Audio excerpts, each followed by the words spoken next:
ምደገፋቸውና እንዳልወድቅ ሊያደርጉኝ የሚችሉ ነገሮች ምንድናቸው? ሪሊ ምንድነው የምትሰሩት? አዲስስ ተቋም ገንብታችኋል ወይ? በዚህ አሁን በምትይኝ ፕሮሰስ አንተ ለምን ትቋትናለህ? ስጠው ለአንድ ሰው ያማክርህ። በጣም የተለያዩ ስጋቶች አሉ። ምን አይነት ፖቴንሻል ስጋት እዚህ የንግድ ሂደት ላይ አለ? ትክክለኛ የሆነ ፕሮፌሽናል ገቨርናንስ የሚከተሉ ቅድም ያለውን አመራር ሂደቱ የአመራር ሰንሰለቱ ከቦርድ ተነስቶ እስከ ታች ያለው የሊደርሺፕ ፕሮፌሽናል ሊደርሺፕ ሆኖ የሚሄድበትን አግባብ የመፍጠር ስራ ነው እንዲሰራ ተደርጎ የተቋቋመው ኢትዮጵያን ኢንቨስትመንት ሆልዲንግስ። በቀጣይ ዓመታት ከኢትዮጵያ አልፈው የአፍሪካን ገበያ የሚቆጣጠሩ እንዲሆኑ እንፈልጋለን።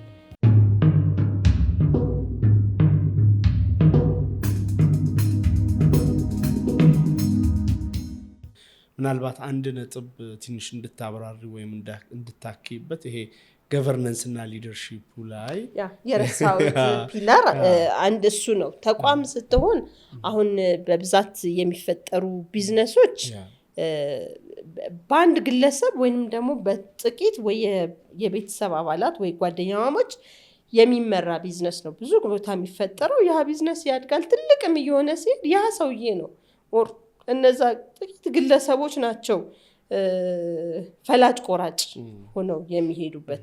ተቋም ሲሆን ግን እንደዛም ሆነ ማለት እንደዛም መመራት ይችላል። ቀድም እንዳልከው ነጋዴ ሚሊዮነር እየሆነ ነው ምን ተቋም ባይመሰረትም እንዳልከው ትልልቅ ተቋም እየመሩ ነው ያሉት እነዚህ ሰዎች። ግን ደግሞ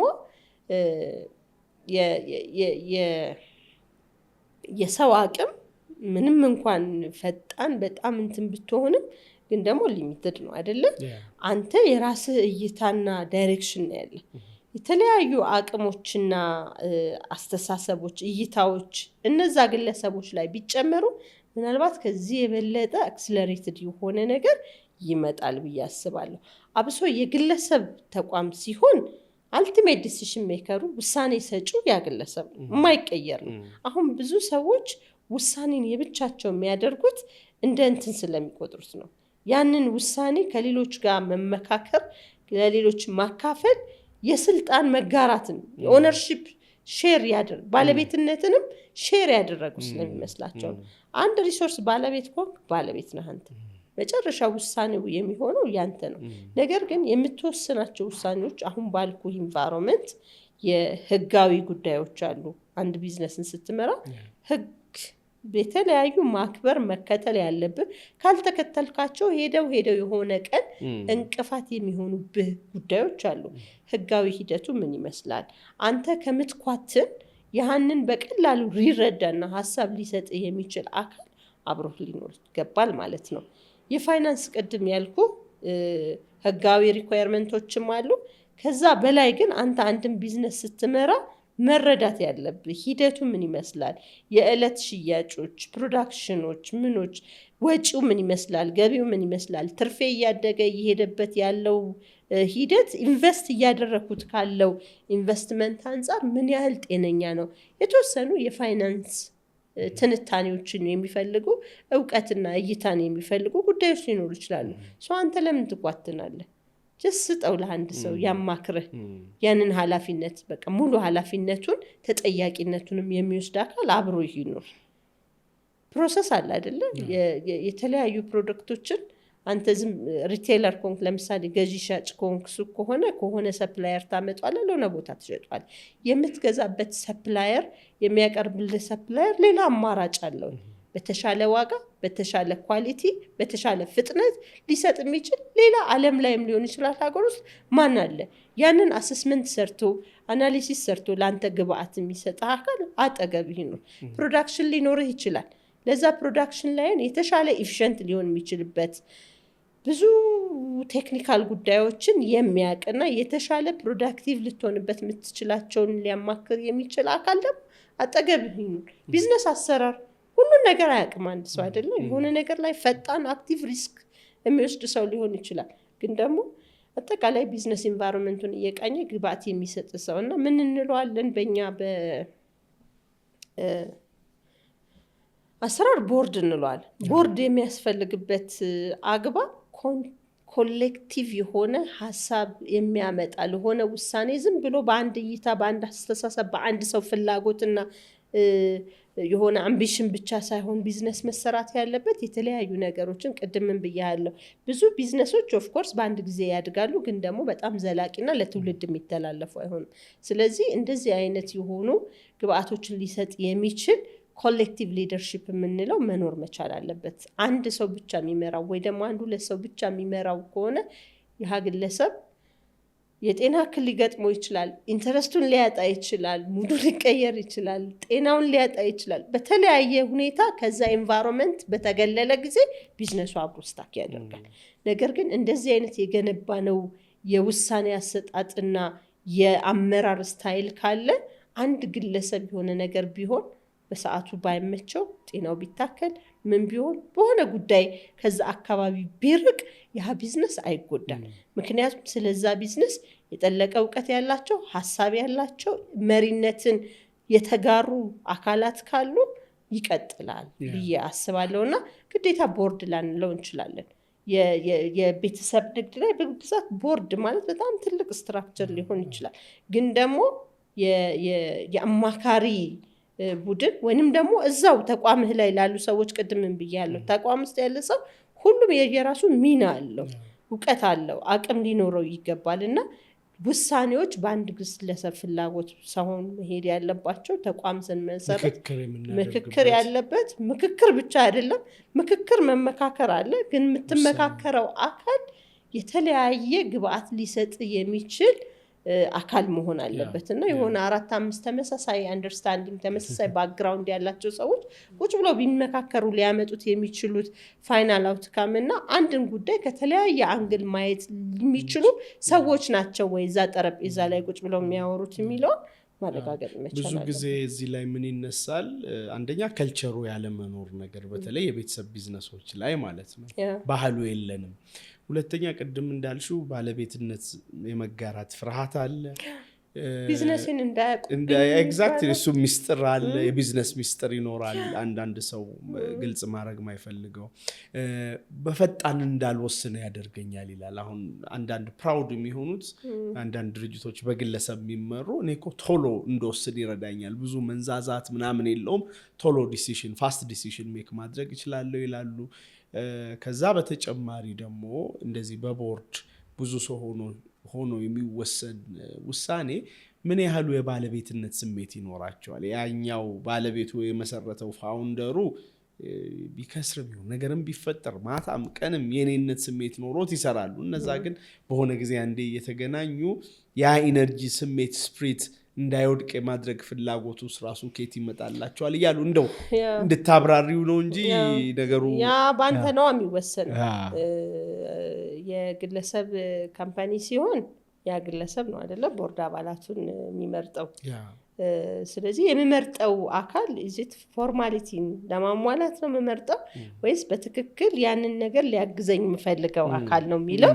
ስለዚህ እኛ አሁን ለምሳሌ እንደ ኤአይኤች እንደ መንግስት የልማት ድርጅት ቦርድ አለ አይደለ? ቦርድ ስንሰይም ቅድም ያልኩን መሰረታዊ ነገሮች የያዘ ነው ወይ የሚለውን እናጣራለን። ፖሊሲ ያውቃል ወይ? በፖሊሲ ስለሆነ የልማት ድርጅቶች የሚመሩት የፋይናንስ ባክግራውንድ ያለው ሰው አለ ወይ? ኢንዱስትሪውን ኔቸር የሚያውቅ ሰው አለ ወይ? የህግ ባክግራውንድ ያለው ሰው አለ ወይ? ግዴታ አንድ ላይ ሊሆን ይችላል፣ 2-3 ሊሆን ይችላል ብለን እንላለን። ዜን ተሰየመ ዝም አንልም። በየጊዜው ይሄ ቦርድ ምን ያህል አክቲቭሊ እየተገናኘ እያንዳንዱ ቦርድ እኛ ግብአት ሊያደርግ ይችልበታል ብለን የምናስበው ጉዳይ ላይ ሀሳብ እየሰጠ ኢንጌጅ እያደረገ ስትራቴጂክ ውሳኔዎችን ይወስናል ወይ? ቦርድ ኢፌክቲቭነስ እንለካለን ማለት ነው። በየጊዜው እንለካለን። ኢንአክቲቭ የሆነ ሰው ካለ ቶሎ እንቀይራለን። ገባህ አይደለ? ግለሰብ ሲሆን ደግሞ ይሄ የበለጠ ማንዴቱ አለው፣ እንትኑ አለው፣ አቅሙ አለው ያንን የማድረግ ሰው መጀመሪያ እንደዚህ አይነት አድቫይዘሪ ቦርድ የአማካሪ ቡድን ወይንም ቦርድ ወይንም ደግሞ የአመራር ቡድን ብለህ የምትፈጥረው ሰው የዛ አካል እንዲሆን የምትፈልገው ሰው መጀመሪያ ኢቫሉዌት አድርገህ ነው ፍጥነቱን፣ ፍላጎቱን፣ ህልሙን አይተህ ነው የምታስገባው። አንዴ ሁለቴ ታየዋለህ። ጊዜህን የሚፈጅብህ ውሳኔ የሚያንዛዛብህ ምንም አይነት ኢፌክቲቭ ያልሆነ ነገር ከሆነ ደግሞ ይቅርታ ብለህ ለዛ ግባት። በትክክል ፎርማሊቲ ለማወቅ ቅድም ያልኩ ፎርማሊቲ ነው። ተቋም ለመባል ቦርድ የሚባል ነገር ሊኖረኝ ይገባል። ወይንም ደግሞ ቤተሰብ የመገለልነት ስሜት እንዳይሰማው እህትን ወንድምን ምናምን ቦርድ ነን ብለህ ማስቀመጥ አይደለም። እነሱ ባይዘወይ እነሱ ቦርድ አይደሉም፣ ሼር ሆልደርስ ናቸው። ቤተሰብህን አሁን በብዛት የተለመደው የቦርድ አባላት ይባላል። ኖ እሺ ዳር ሼር ሆልደርስ። ሼር ሆልደር ደግሞ የግል ኢንተረስት ነው ያለው። ገባህ አይደለ? አንተ እህት ወንድም ምናምን ቁጭ ብላችሁ ስታወሩ ኦፍ ኮርስ የተቋም ቪዥንም አለ።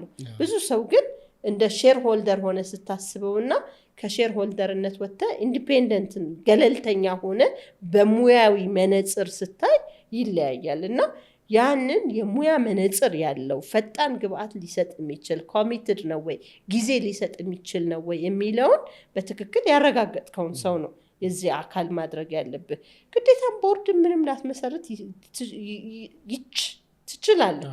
ግን ደግሞ ቢያንስ አንድ ነጋዴ፣ አንድ ቢዝነስ ኦነር፣ አንድ ተቋም ገነባለው የሚል ሰው he should have some spots የሆነ የህግ ጉዳይ ሲፈልግ ሄዶ የሚያማክረው ግብአት የሚጠይቀው፣ የፋይናንስ ጉዳይ ሲሆን ጠርቶ ሄዶ የሚያማክረው አትሊስት እንደዛ አይነት አቅምን መፍጠር አለበት ነው ግዴታ።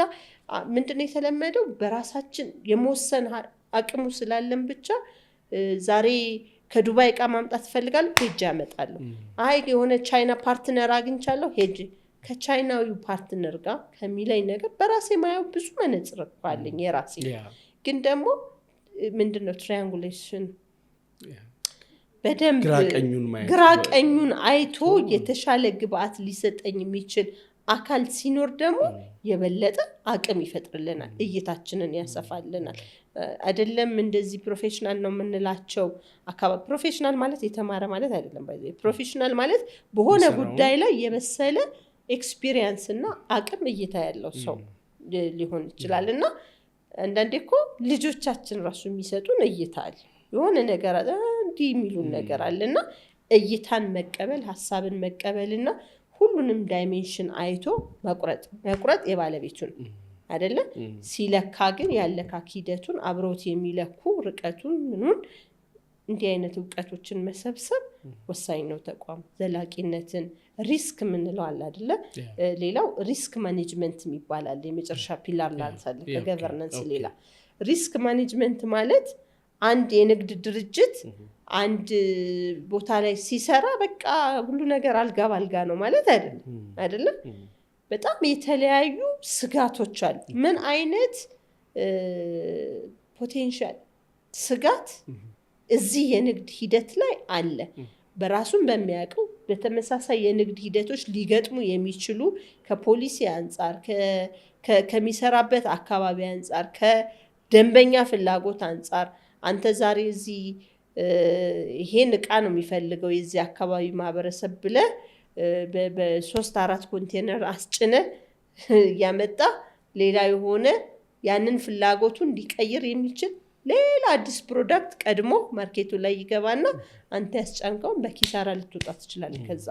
እና ምንድነው ሪስኩ? የሆነ ነገር ከማድረጌና ከመወስደ በፊት ያው በብዛት የኛ ሰው ሪስክ በመውሰድ ነው የሚያደርግ። ሪስክ ወስዶ ማደግ ይቻላል። ሪስክን ቀንሶ ግን የተሻለ ማደግ ይቻላል። ገባህ አይደለ? ሪስክ መውሰድ የአንድ ኢንተርፕረነር የቢዝነስ ሰው ባህሪ ነው፣ መሰረታዊ ባህሪ ነው። ሪስክ ወስዳለሁ ብለህ ግን ዝም ብለህ ከግድግዳ ጋር መላተም እንትና ዊዝደም አይደለም፣ ምንድነው ብልሃት አይደለም። ሪስክ ወስዳለሁ ግን ሊገጥመኝ የሚችለው ሪስክ ምንድነው? ይሄ ሪስክ መንገዴ ላይ ቢገጥመኝ ምን አይነት ሌሎች መንገዶች፣ አማራጮች ምደገፋቸውና እንዳልወድቅ ሊያደርጉኝ የሚችሉ ነገሮች ምንድናቸው? የተሻለ መንገድ ሊያሳዩ የሚችሉ ነገሮች ምንድናቸው የሚለው ሪስክ ማኔጅመንት በጣም ወሳኝ ነው። ለዛ ነው ብዙ ሰው ከማርኬቱ ብቅ ይልና ወዲያው ጥፍት ይላል። ሪስኩን በደንብ አውቆና ለዛ ተዘጋጅቶ ስለማይገባለት። የገንዘብ ውድቀት ብቻ አይደለም ብዙ ሰው የሚወድቀው፣ ባይ ዘ ዌይ የሞራል ውድቀትም ይወድቃል። የቤተሰብህን ሁሉ አፌክት ሊያደርግ በሚችልበት አቋም ድንገት የምትሄድበት መንገድ ማለት ነው። እና ሪስክ ማኔጅ ማድረግ፣ ስጋትን ማወቅ፣ ምን አይነት ስጋቶች፣ ያው ከአቅም በላይ የሆነ ነገር ሊመጣ ይችላል። ግን ደግሞ እንደ አንድ ተቋም መሪ ምን አይነት ስጋቶች ናቸው ሊገጥሙኝ የሚችሉት የሚለው ቀድመ አውቀ ለዛ አማራጭ መንገዶችን ማዘጋጀት የአንድ ተቋም መሪና የተቋም ባህሪ ነው ብዬ አስባለሁ። ኢንተረስቲንግ። ምናልባት ወደ ካንቺ ስራ ኤክስፒሪየንስ ጋር እናያይዘው እስኪ። አሁን ኢትዮጵያን ኢንቨስትመንት ሆልዲንግ ምንድነው? ብዙ ስሙንም ላያውቀው ይችላል እና እናንተ በዚህ ተቋም ግንባታ ሂደት ላይ ያላችሁ ሚና ብዙ ጊዜ ፕራይቬት ፐብሊክ እያልን እንከፍለዋለን፣ ግን ምንማማረው ነገር አለ ብዬ በጣም አምናለሁ እና እናንተ ሞር ከመንግስት ተቋማት ጋር ከመንግስት ልማት ድርጅቶች ጋር እንደ ኢትዮጵያን ኤርላይንስ ምናምን ባንኮች እንዲህ ኢትዮጵያ ንግድ ባንክ፣ ኢትዮ ቴሌኮም አይ ቲንክ ብዙ ወደ 40 ምናምን ተቋማት እንዳሉ ሰምቻለሁ ከዚህ በፊት እና ሪሊ ምንድነው የምትሰሩት? አዲስስ ተቋም ገንብታችኋል ወይ በዚህ አሁን በምትይኝ ፕሮሰስ እና ምን ይመስላል የሚለውን ነገር ያንቺንም ኤክስፒሪየንስ እዛ ላይ ብትነግሪን። ጥሩ። ኢትዮጵያን ኢንቨስትመንት ሆልዲንግስ ማለት በ2014 የተፈጠረ አዲስ ተቋም ነው። ኢትዮጵያን ኢንቨስትመንት ሆልዲንግስ ነው ግን አዲስ የተፈጠረው እሱ ነው። በስሩ የሚያስተዳድራቸው የልማት ባለቤት ሆኖ የሚያስተዳድራቸው የልማት ድርጅቶች ግን ከ130 ዓመት ጀምሮ 30 ዓመት እና በጣም ደግሞ በወራት የሚቆጠር ህፃን ያለበትም ነው። ያ ማለት ተቋም ኦልሬዲ ነበረ ማለት ነው። ተቋማቱ ከነበሩ ከ130 ዓመት በላይ ኢትዮ ቴሌኮም 130 ዓመት ሆኖታል። ኢትዮጵያን ኤርላይንስ አለ፣ ንግድ ባንክ ያው የባንክ የመጀመሪያ አቢሲኒያ ነው ለነገሩ፣ ግን ብቻ በጣም ጉምቱ ተቋማት በቅርብ ዓመታትም የተፈጠሩ ተቋማት አሉ። ያይች ለምን ያስፈልጋል የሚለው ያይች ሁለት አይነት ሚና ይዞ የተቋቋመ ተቋም ነው። እሱ ራሱ ለነገሩ ያይች ራሱ የቅርብ ጊዜ ከመሆኑ አንፃር ተቋሙ የተወለደበትና ያደገበት ፕሮሰስንም አብረሽ ልታነስ ይችላልሽ። ላይክ ሌሎችን ተቋም ለማገዝ ነው አይኑ የተቋቋመው፣ ግን ስቲል ትልቅ ተቋም ነውና አጋያይዘሽ አሁን እንዳነሳሽ የልማት ድርጅቶቻችን ያው የህዝብን ፍላጎት የሀገርን እድገት ሊያሟሉ በሚችሉበት አግባብ በተለያዩ መንግስታትና በተለያዩ ጊዜ የተቋቋሙ ተቋማት ናቸው። እነዚህ ተቋማት በተለያዩ ተቋማት ስር ሆነው የቁጥጥር ስርዓታቸው ተዘርግቶ ሲመሩ የነበሩ ናቸው። ሁሉም ሌጋሊ ራሳቸውን የቻሉ የራሳቸው ህጋዊ ሰውነት ያላቸው በራሳቸው ኦፕሬት የሚያደርጉ ናቸው። ግን ደግሞ የህዝብ ሀብት ስለሆኑ መንግስት እነዚህን ተቋማት ማስተዳደር ስላለበት በተለያየ ጊዜ በተለያዩ ተቋማት ስር ሲያስተዳድራቸው ቆይቷል። አብዛኞቹ ግን የመንግስት የልማት ድርጅቶች ሀብት የሚያስተዳድር ከዛም ጋር ተያይዞ ከፕራይቬታይዜሽን ጋር የሚሰራ አንድ ተቋም ነበር ለረጅም ጊዜ የሰራ። በኋላ ላይ ደግሞ የመንግስት የልማት ድርጅቶች ሚኒስቴር የሚባል ተቋቋመ። ሚኒስቴር መስሪያ ቤቱ በኋላ ላይ የመንግስት የልማት ድርጅቶች አስተዳደርና ይዞታና አስተዳደር ኤጀንሲ የሚባል ተቋቋመ።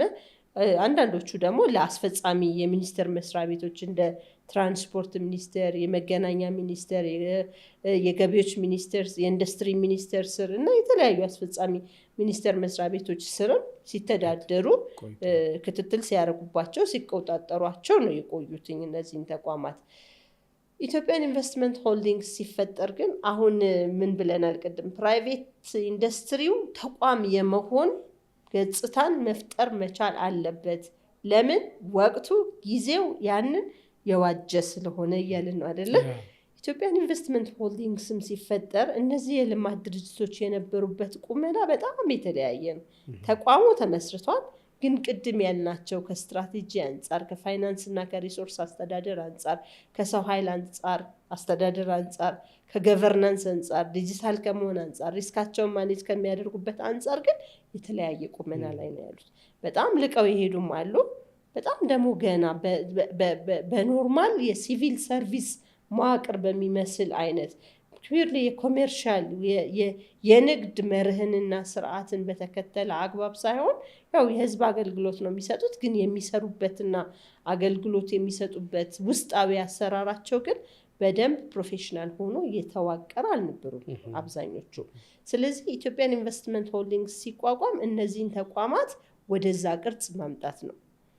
በዛ ቅርጽ ውስጥ የነበሩትንም ያንን ቅርጻቸውን የበለጠ አጠናክረው ዘልቀው የሚሄዱበት፣ በዛ ቅርጽ ውስጥ ያልነበሩትን ደግሞ ያንን ቅርጽ የሚያስይዝ የንግድ መርህ የሚከተሉ ጤናማ የሆነ የፋይናንስና ኦፕሬሽናል ስርዓት ያላቸው ትክክለኛ የሆነ ፕሮፌሽናል ገቨርናንስ የሚከተሉ ቅድም ያለውን አመራር ሂደቱ የአመራር ሰንሰለቱ ከቦርድ ተነስቶ እስከ ታች ያለው የሊደርሺፕ ፕሮፌሽናል ሊደርሺፕ ሆኖ የሚሄድበትን አግባብ የመፍጠር ስራ ነው እንዲሰራ ተደርጎ የተቋቋመው ኢትዮጵያን ኢንቨስትመንት ሆልዲንግስ ላለፉትም 4 ዓመታት ኦልሞስት ሲሰራ የቆየው ይህን ነው ማለት ነው። ተቋማት የህዝብ አገልግሎት ነው የሚሰጡት፣ የህዝብ ተቋማት ናቸው። ነገር ግን አሁን ላለው ህዝብ ብቻም ሳይሆን እነዚህ ተቋማት ቀጣይ ላለው ትውልድ በተሻለ ቁመና በተሻለ ቫሊዩ ለቀጣዩ ትውልድ መተላለፍ አለባቸው። ለቀጣዩ ትውልድ በተሻለ ቫሊዩ ሊተላለፉ የሚችሉት ደግሞ አሁን ላይ ትክክለኛውን ሀብታቸውን አውቀው ቅድምም ብያለሁ፣ ካሽ አይደለም ተቋም ውስጥ ኮሜርሻል የሆነ ቢዝነስ ተቋም ውስጥ ካሽ አይደለም ማኔጅ የምናደርገው፣ አሴት ሀብትን ነው ማኔጅ የምናደርገው። ሀብትህን በደንብ በትክክል ቆጥረህ ማወቅ መቻል አለብህ። ምናልባትም ሀብት አለኝ ስትል ኪሳራ ውስጥ ልትሆን ትችላለህ። እዳ ሊሆን ይችላል የተሸከምከው እና በትክክል ሀብትህ ካፒታልህ ያለበትን ቁመና አስተካክለህ ማወቅ መቻል አለብህ። የትኛው ነው የራሴ ሀብት፣ የትኛው ነው እዳ፣ መቼ ነው ይሄ እዳ መከፈል ያለበት፣ ቀጣይ ባለኝ ሀብት ይህንን እዳ ከፍዬ ሀብቴን እያበዛው መሄድበት አግባብ ምንድን ነው የሚለውን ለመወሰንም ሀብቴ ምንድን ነው የሚለውን ቆጥረህ ማወቅ መቻል አለብን።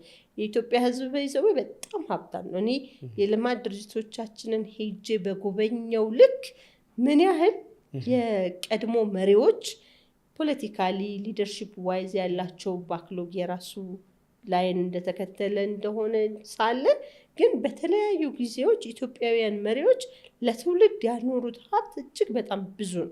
ለዛ ነው ኢትዮጵያን ኢንቨስትመንት ሆልዲንግ ስር ያሉ የልማት ድርጅቶች ሶቨሪን ዌልዝ ናቸው የሚባለው። ሶቨሪን ዌልዝ የሚለው ሌላው ዓለም የሆነ በየጊዜው ኤክስትራክት እያደረጉ ወደ ገንዘብ እየቀየሩ ለትውልድ በተለያየ ፎርማት የሚያኖሯቸው አሴቶች አሉ። የተፈጥሮ ሀብትን ነው ሶቨሪን ዌልዝ ብሎ ዲፋይን የሚያደርገው በብዛት ሌላው ዓለም።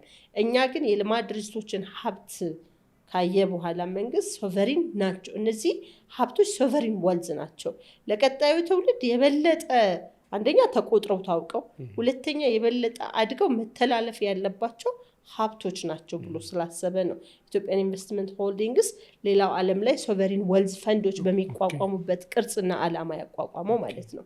ያን ለማድረግም ደግሞ ምን አይነት አዲሽናል ማንዴት ሰጥቶታል ለኢትዮጵያን ኢንቨስትመንት ሆልዲንግስ? ያለውን ሀብት ከማስተዳደርም ብቻ ሳይሆን ያሉት ሀብቶች በሚፈጥሩት ገንዘብ ሌላ አዳዲስ ሀብቶችን እንዲፈጥር ኢንቨስት እንዲያደርግ ማንዴት ተሰጥቶታል ማለት ነው። ኢንቨስት ሲያደርግ ብቻውን አይደለም ኢንቨስት የሚያደርገው፣ የተለያዩ በዓለም አቀፍ ባለሀብቶችንም የሀገር ውስጥ የህዝቡንም የባለሀብቱንም አቅም ኮሌክቲቭ አቅም እየፈጠረ አዳዲስ ኤሪያዎች ላይ ሴክተሮች ላይ ኢንቨስት እያደረገ የሚሄድ ተቋም ነው ማለት ነው። ያንን ለመፍጠር ሰስቴን የሆነ ለትውልድ ለሚተላለፍ ሀብት ለማቆየት ግን ቅድም ያልናቸው የተነተናቸው ስትራቴጂ፣ ተቋም፣ ክሊር የሆነ ፋይናንስ፣ ሀብቱን የሚያውቅ ሀብቱን አጥርቶ የሚያውቅ ታለንት፣ ድሮ የሚመሩ መሪዎች የራሳቸው ያደጉበት የተማሩበት የሚያውቁት ስርዓት አለ። አሁን የሚፈልገው ደግሞ ከዓለም ተቋሞቻችን ሁሉ በቀጣይ ዓመታት ከኢትዮጵያ አልፈው የአፍሪካን ገበያ የሚቆጣጠሩ እንዲሆኑ እንፈልጋለን። ያን ለመሆን ደግሞ ዲሲፕሊን የሆነ ኮሜርሻል ዲሲፕሊን የሚከተሉ ፕሮፌሽናል የሆነ ማኔጅመንት ያላቸው ክላሪቲ እና ቪዥን ያላቸው ተቋማት አድርጎ መፍጠር ይጠበቅብናል እና አዳዲስም የምንፈጥራቸው ተቋማት በቅርብ የተፈጠሩ አሉ። ለምሳሌ ባነሳለ የናሽናል አይዲ የሚሰራ ተቋም ነው አይደል? የመንግስት ተቋም የምታውቀው ነገር ግን ፋይዳቨርስ ዲጂታል ሶሉሽን ኢንተርፕራይዝ ተብሎ ኢንተርፕራይዝ ሆኖ ተቋቁሟል። ለምን ተቋቋመ? ፋይዳ ዲጂታል አይዲ አብዛኛው ሀገራት አብሶ የአፍሪካ ሀገራት በሌሎች የውጭ ኃይሎች ነው ይህንን መሰረተ ልማት የመዘርጋትና የዲጂታል አይዲ ኢንፍራስትራክቸርን የሚገነቡት። ኢትዮጵያ ግን በራሷ ነው ይህንን አቅም። ያ ማለት ቴክኒካሊ ድጋፍ አልነበረንም ማለት አይደለም፣ ፋይናንሻሊ ድጋፍ አልነበረንም ማለት አይደለም። በተቻለ አቅም ግን የናሽናል አይዲ ኢንፍራስትራክቸር እና ሲስተም ዴቨሎፕመንቱን በእኛው በራሳችን ልጆች ሊድ እንዲደረግ ነው የተደረገው። ያ ሂደት የፈጠረው አቅም አለ። ከኢትዮጵያ አልፎ ለሌሎች አፍሪካ ሀገራት ያንን አቅም ማስተላለፍ እንፈልጋለን። ከናሽናል አይዲ ሶሉሽን ባለፈ ያ አቅም በጣም በርካታ የሆኑ ዲጂታል ሶሉሽኖችን መፍጠር የሚችል አቅም ፈጥረናል። ስለዚህ ምንድነው የተደረገው? ፋይዳቨርስ ዲጂታል ሶሉሽን የሚል አዲስ ካምፓኒ ተቋቁሞ በወራት የሚቆጠር እድሜ ያለው ያልኩ ማለት ነው። ሌሎችም አሉ። በጆይንት ቬንቸር የፈጠርናቸው ተቋማት አሉ። የፈርቲላይዘር ኢንቨስትመንት የኢትዮጵያን ኢንቨስትመንት ሆልዲንግስ ከዳንጎቴ ጋር ሆኖ የፈጠረው ኢንቨስትመንት ፕራይቬት ፓርትነርሺፕ አይነት ነገር ነው ወይስ እንዴት? ይሄ ጄቪ ነው። ከሌላ ኤክስተርናል ኢንቨስተር ጋር በጋራ ሆነን የፈጠርናቸው በርካቶች አሉ። አዳዲስ ተቋምም ይፈጥራል። ያ ኦብጀክቲቭ ምንድነው? ቅድም እንዳልኩ ባለው ሀብት ላይ ሌሎች ሀብቶችን ፈጥሮ ለትውልድ ማስተላለፍ ስለሆነ አላማ ኢኮኖሚውን መንግስት ይነግዳል። የኢትዮጵያ ኢንቨስትመንት ሆልዲንግስ ራሱ ሬጂስተርድ የሆነ ፐብሊክ ምንድነው ኢንተርፕራይዝ ነው፣ እንትን ነው፣ የልማት ድርጅት ነው። ያው በውስጡ ከ40 እና ከዛ በላይ የሆኑ ተቀጽላ በባለቤትነት የሚያስተዳድራቸው ድርጅቶች ያሉት ድርጅት ነው እሱ ራሱ። ስለዚህ ራሱን ችሎ ኢንቨስት ያደርጋል፣ ካፒታል ያለው ምን ያለው። ከዛም ባለፈ ደግሞ ኢትዮጵያ ኢንቨስትመንት ሆልዲንግ ስር ያሉ ተቋማት በተለያዩ ሚዲያዎችም እንደተነገረው የኢትዮጵያን 1/4 ታክስ ኮንትሪቢዩት የሚያደርጉት እነሱ ናቸው። ለመንግስት ዲቪደንድ እንከፍላለን። ለተለያዩ የበጀት ዲፊሲት እንዳይገጥመው ከነዚህ የሚሰበሰቡ ዲቪደንዶች ደግሞ የተወሰነውን ለኢንቨስትመንት እንጠቀማለን እንጂ አብዛኛውን ደግሞ ለመንግስት ነው ገቢ የምናደርገው። እና በዛ ሂደት እንግዲህ የአይኤች ሚና ምንድነው? ተቋም መፍጠር፣ ተቋም ማጠናከር እና ቀጣይነትና ዘላቂነት ያለው ስርዓት መፍጠር። አንድ ጥያቄ ልጠይቅ። አሁን ቅድም ያነሳሻቸው በጣም ትልልቅ ተቋማቶች ናቸው። እነሱ ተቋማቶች ደግሞ ይኖራቸዋል ብዬ በደንብ አስባለሁ። ስትራቴጂውም ስትራክቸሩም የፋይናንሻል የቴክኖሎጂ የኔ ግምት ነው። ሁሉም ላይሆን ይችላል፣ ግን ያ ሳይኖራቸው ትልልቅ ስለሆኑ ማለት በውጭ ማስጠንቶ ምናምን እንደሚሰሩ አውቃለሁ። እና ምንድነው ለነሱ አሁን ቫልዩ አድ ማድረግ የሚቻለው ወይም ደግሞ ምንድነው የሚሞላላቸው ወይም ወደ ምን እንዲሄዱ ነው የሚደረገው የሚለው ትንሽ ኩሪየስ ሆንኩኝ። አዲስ የሚቋቋሙትን አይ አንደርስታንድ ኦልሬዲ 100 ዓመት 130 ዓመት የቆዩ ድርጅቶችም ቅድምም ብያለሁ። ተቋም ይፈጠራል፣ ተቋም ግንባታ ግን አያልቅም፣ ሁሌም ይገነባል። አብሶ የቢዝነስ ተቋም ስትሆን የቢዝነስ ካልቸሩ፣ የቢዝነስ ኢንቫይሮንመንቱ፣ ዲሲፕሊኑ፣ ቱሉ በራሱ በየጊዜው ራሱን እየቀየረ እያደገ የሚሄደው አይደለ? ስለዚህ አበቃለት በቃ ጨረሰ፣ ስራውን ጨረሰ የምንለው ተቋም የለም። ትልቁ የኛ የዓለም ላይ የኢትዮጵያ አምባሳደርና ፍላግ ተሸክሞ የሚሄደው ኢትዮጵያን ኤርላይንስ ራሱ በየአመቱ በብዙ ሚሊየንስ ተቋም ግንባታ ላይ ኢንቨስት ያደርጋል። ተቋም ማለት ምንድነው ብያለሁ? በየጊዜው ስትራቴጂ ዋን ታይም አይደለም፣ ስትራቴጂ በየጊዜው አፕዴት እየተደረገ ሪቪው እየተደረገ እያደገ እየተቀየረ ነው የሚሄደው። የሰው ኃይል ሁል ጊዜ መገንባት አለበት አይደለም? ሁል ጊዜ ካፓሲቲ እሱ እንድታወሪኝ ብዬ ነው። ሰው ብዙ ጊዜ ገነባው ጨረስኩ ስለሚል እሱ እንድታነሽ። ተቋም ግንባታ በየጊዜው ኢንቨስት የሚደረግበት ነገር ነው። ተቋም ግንባታ ላይ ኢንቨስት ባደረክ ቁጥር ያንተን ሀብት የበለጠ ዱፕሊኬት እያረከው ነው የምትሄደው። ወጪ ነው የሚመስለን። ለምሳሌ አሁን አንድ ነጋዴ ሄደ የፋይናንስ ሰዎችን አሰልጥናቸው ይህን ያህል ከፍለ ስትለው ወጪው ነው የሚታይ።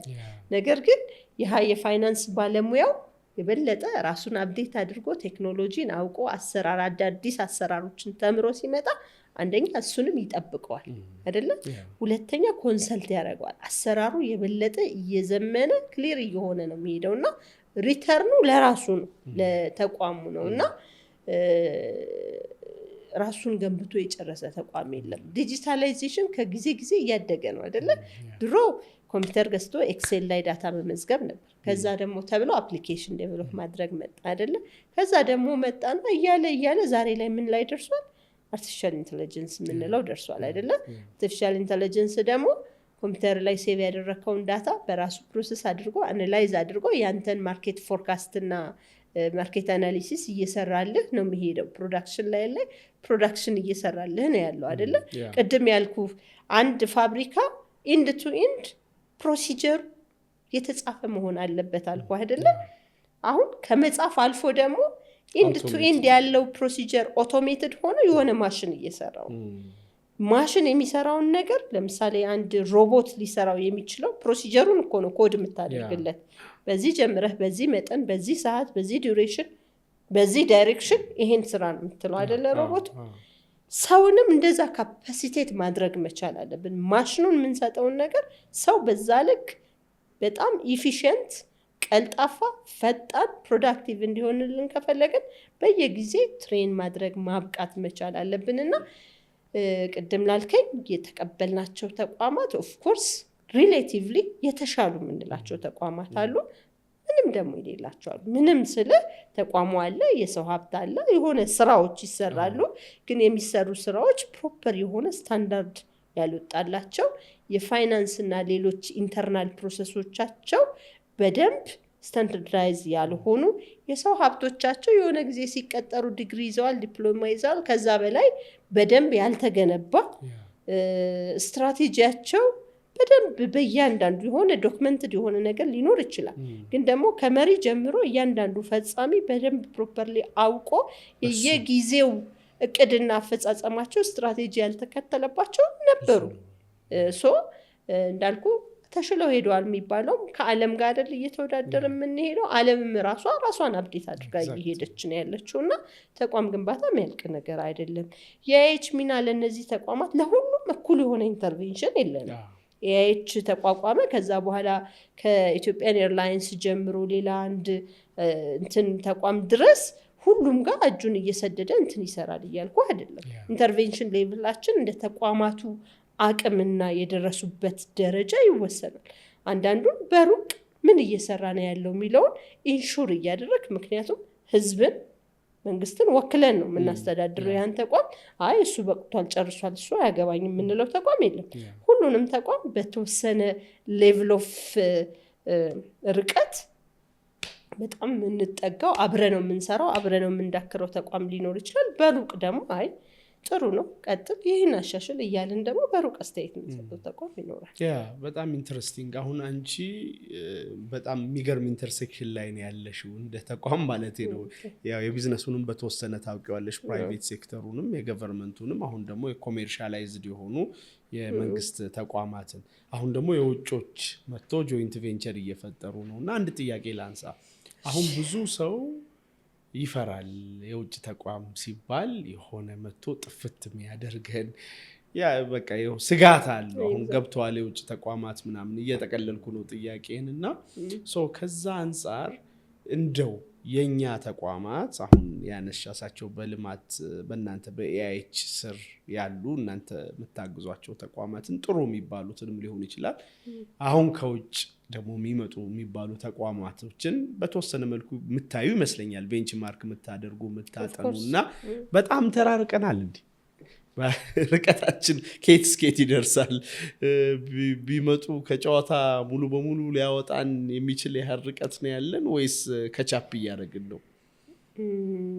እናረጋለን ማለት ምንድን ነው መሰለ ሌት ካመር አድቫንቴጅ የሚባል ነገር አለ አይደለ? ጥሩነቱ በምንማረውና ቶሎ ከቻፕ በምናደርገው ልክ ነው እንጂ ኦፍኮርስ ዓለም በጣም መጥቆ ሄዷል። ግዴታ ያንን ለምን አልደረስንም ብለን አንቆጭ። ግን ደግሞ ወደዛ ልንሄድበት የምንችለውን ስርዓት አሰራርና ሂደት እየተከተልን ነው ወይ የሚለውን ዓለም እኮ ጥሎን ሄዷል። አሁን የፈለገ ብንፍጨረጨር አንደርስበት ብለን አንቆምም አይደል? እንደርስበትን ያህል እየሄድን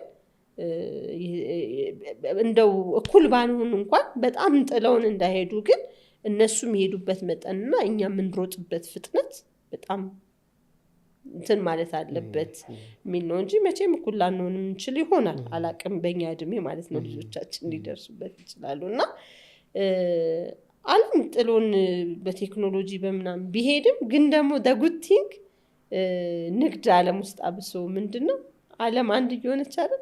ስለዚህ በጣም መጥቆ ሄዷል የምትለው ጃፓን ውስጥ ያለ ባለሀብት ኢትዮጵያ ውስጥ ያለ አንድ ማንኪያ ተጠቃሚ ኮንሰርን ያደረገው መምጣት እዚህ ካለው ጋር አብሮ መስራት ይሄ ማለት ንግድ ማለት ኦፖርቹኒቲ ግራስፕ ማለት ማድረግ ነው አይደለ እድሎችን ሁሉ እየሰፋህ መሄድ ስለዚህ እኛ እነሱን ጋር ለመድረስ ለመፈለግ ገናንን ብንል እንኳን እነሱ ግን ይፈልጉናል ገባህ አይደለ ስለዚህ መምጣታቸው አይቀርም ቅድም ያልኩ ተቋም ሆነን ዝግጁ ሆነን መጠበቅ ነው የሚጠበቅብን አንዳንዱም ጋር ደግሞ ደፍረን ደግሞ የኛ ተቋሞች እኮ አሉ እና ኢትዮ ቴሌኮም እና ኢትዮጵያ አየር መንገድ ምናምን አልፈው ሄደው ከዓለም ጋር ነው እየተወዳደሩ ያሉት ከዓለም ቴክኖሎጂ ባለቤቶች ጋር እኩል ኢትዮጵያን ኤርላይንስ ያሉት የፕሌን እና የአሰራር ስርዓቶች አንድ ዓለም አቀፍ አየር መንገድ ካለው ጋር የተመጣጠነ ነው ባይዘዌኒ ብዙ ጊዜ ኢትዮጵያውያን በጣም አልፈን እንሄዳለን እንጂ እዚህ ውስጥ ያሉ አቅሞቻችን የመንግስትም ይሁን በግለሰብ ደረጃ በጣም የተጠጉና ልንማርባቸው ቶሎ ከነሱ ተምረን ደግሞ ከች ልናደርጋቸው የምንችላቸው ኤክስፒሪየንሶች አሉ ኢትዮ ቴሌኮም ድሮ ተወዳዳሪ ከመጣ ማርኬቱ ኦፕን ከሆነ ይህንን የሀገር ተቋም የሀገር ሀብት ሊወድቅ ነው ምናምን ተብሎ ስጋት ውስጥ ነው አይደል የነበርነው ኢትዮ ቴሌኮም ግን በእጥፍ ድርብ ያደገባቸው አመታት ቢኖሩ the-last 3-4 አመታት ናቸው በኮምፒቲሽን ሂደት ውስጥ ራሱን እየፈተነ ራሱን እያስተማረ ራሱን ወደ ተሻለ ነገር እያሻገረ ሄዷል መፍራት አማራጭ አይሆንም ምንም የራቀ ነገር ቢኖርም ደግሞ ለመያዝ ለመቅረብ ምንም ያገደን ነገር የለም አብዛኛው ነገር ተሰርቶ ቶሎ እንደው እኛ ሬዲሜድ የሆነ ነገር ለመጠቀም የተሻለውን ለመምረጥ ብዙዎች እኮ ራሳቸው ፈጥረው ተፈላስፈው ምን ብለው ነው አይደለ የሆነ ቦታ የደረሱት እነሱ በተፈላሰፉትኛ መርጠን ደግሞ የመግዛት የመጠቀም ኦፖርቹኒቲ አይደለ የተሰጠ የመፍጠር አቅማችንም ማደግ አለበት ፈጥረን ደግሞ ወደዛ እስክንደርስ ድረስ ደግሞ የተፈጠረውን ቶሎ ተምረን ቶሎ አዳፕት አድርገን ከዛ ጋር ለመስተካከል ግን ራሳችንን ዝግጁ ማድረግ መቻል አለብን ስለዚህ ተስፋ ይታይሻል ፍርሃት ብቻ አይደለም ማለት ነው ኖረናል እንኳን አሁን ኖረናል ድርቅ ገደላቸው በተባልንም ዘመን ሰርቫይቨር ግን ዛሬ ላይ ደርሰን ሌላ ወሬ ውስጥ ገብተናል አይደለም እንጂ መብላት ባልቻልንባቸው ዘመናት አይ ዓለም እኮ ሌላ ደርሷልኛ ረሃብ እየገደለን ነው ብለን አልቆምንም አይደል ዛሬ ላይ ያለው ታሪክ ደግሞ የተለየ ታሪክ ነው አይደለ ስለዚህ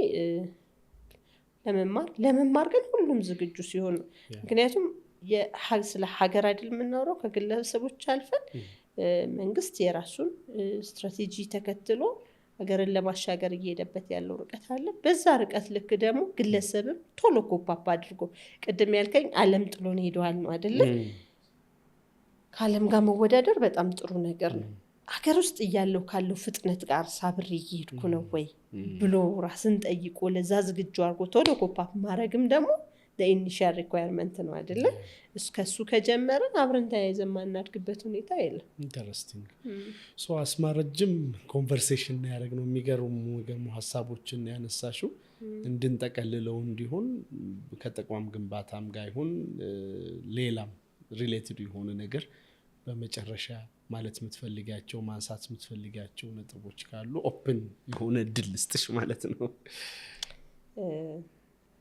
ብዙ ናውርቻለሁ ብዬ አስባለሁኝ ነው እንደ እኔ ስቲል ኮሮና መስግኜ ልዝጋው ብዬ አስባለሁኝ